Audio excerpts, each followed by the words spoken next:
as Christians when we constantly are looking at the wrongs of others around us and sizing up and sizing down. And we're coming to church with red ink and we're looking at everyone from a place of Krino and not Diakrino. Do not judge so that you won't be judged.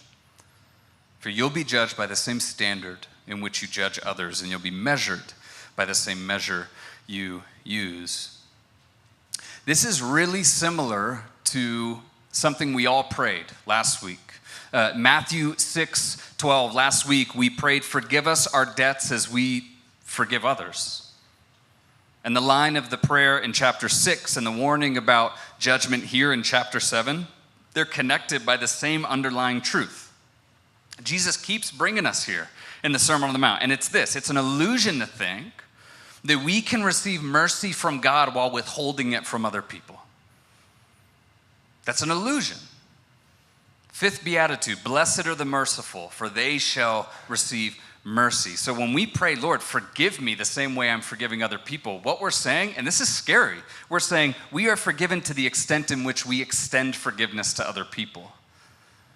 And here he's saying that we are judged as recklessly and unfairly as we judge others. That's heavy. But I want to do a quick word study on this word judge, because we talk about it all the time as Christians. In fact, if you guys didn't know this, people who don't believe in Jesus, one of the first words they think about when they think about Christians, unfortunately, is that they are just what? What a bunch of judgmental hypocrites those people are. It's unfortunate. And the truth is some of us are. So this word judge, we read it, we have to know what it means. So we take it back to the original Greek, and I'm going to put two Greek words on the screen now. So the first one is the one that is in Matthew, and that is Krino. So the Greek for judge in Matthew's gospel is Krino, which is the first one. Krino means to condemn and pass sentence, to decide someone's fate. This is the word that's used in the Sanhedrin, the biblical judicial system, to pass sentence on someone, to condemn someone. That's Krino. So what does that not mean? That doesn't mean discernment. That doesn't mean thinking critically. The word is really similar, but it's not the one used here in Matthew's Gospel and Sermon on the Mount. That word for discernment, which is a word we're all familiar with and use often, is diakrino. And that's to distinguish, to discern, to evaluate carefully. So Jesus is not saying here, do not discern, or you will be discerned against. He is saying, do not krino, do not condemn, do not pass sentence, or that will be passed to you. And in this time, the people he's speaking to, especially Torah-observant Jews, they were doing that all of the time.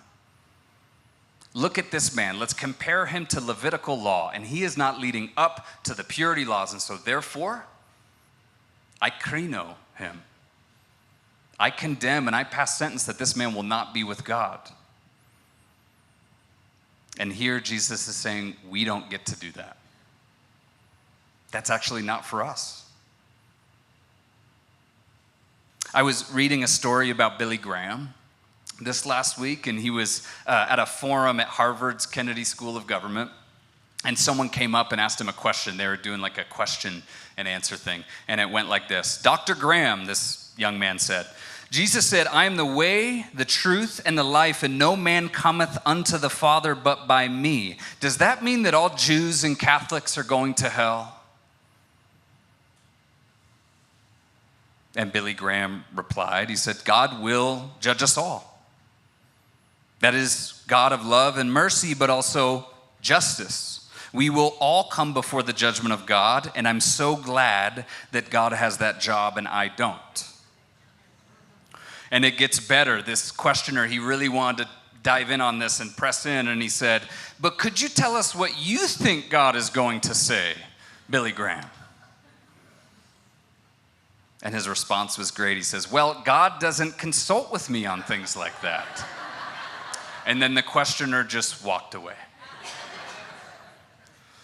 So whether you are a Billy Graham fan or not, the point of the story is this, is that Christians, we do have a perfect plan for salvation. I have assurance in the gospel.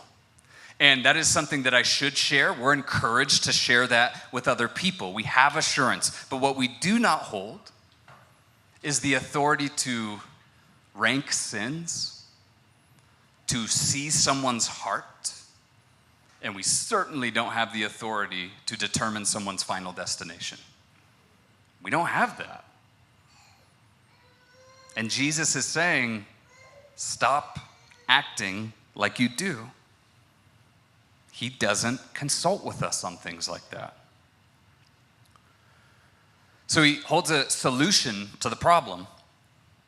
Jesus wants us to think clearly. He wants to give us new vision so that this tendency for judgment that's in all of us turns into discernment. Because we are called to discern and restore and confront in love. There is a way to see our brother and sister clearly, not clouded by judgment.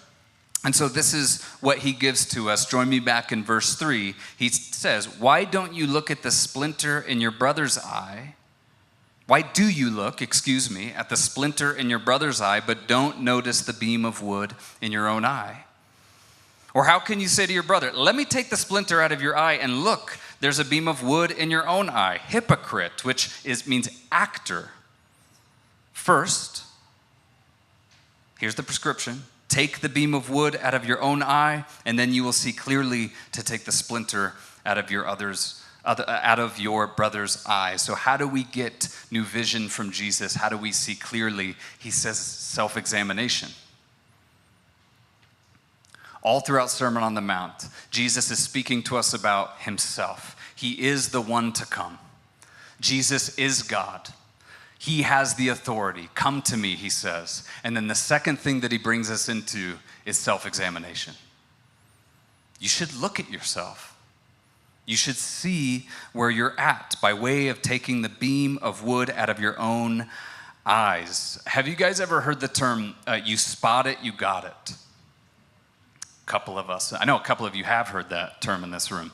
But 16 years ago is the first time I heard it. I was sitting with a mentor at the OG Cuppers, rest in peace, the original Cuppers. You guys remember that? The one that was in the house? That was a beautiful spot. And it's no more. But I was sitting with a mentor of mine at Cuppers, and I was complaining to him about another guy. Let's call him John for the sake of the story. And I said, listen, I don't like this guy, John. And he said, why? And I said, I think John is really arrogant and full of himself. And here's why. He does this when he's in public, and he does that. And my mentor's response to me was, yeah, you spot it, you got it. And I was like, what do you mean? And he said, you're arrogant. You're full of yourself. And he was right. I was 19 at the time, and any of you who have had a child who's 19 and a bit ornery can tell me that we just think we have it all figured out and know it all, and there's no one that can tell me anything. We just have to fumble ourselves. And this man said, you spot it, you got it. But he enlightened this really strange human phenomenon that's present everywhere. We do these things as human where we judge the very thing that we actually possess in ourselves. I think in an attempt to avoid it or avoid looking at it. Psychologists will call this projection, but way before there were psychologists, Jesus called it the beam versus the splinter, or the log versus the speck, whatever your translation says.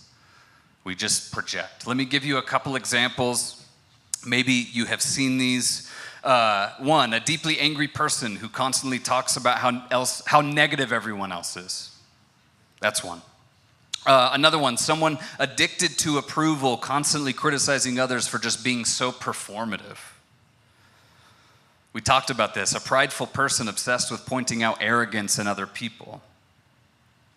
Someone who's emotionally unavailable, condemning others for being distant.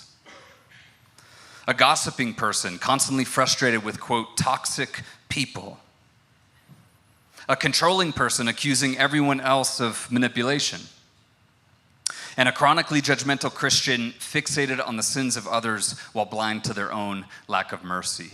Friends, it is a dangerous spot as Christians when we constantly are looking at the wrongs of others around us and sizing up and sizing down, and we're coming to church with red ink and we're looking at everyone from a place of Krino and not Diakrino.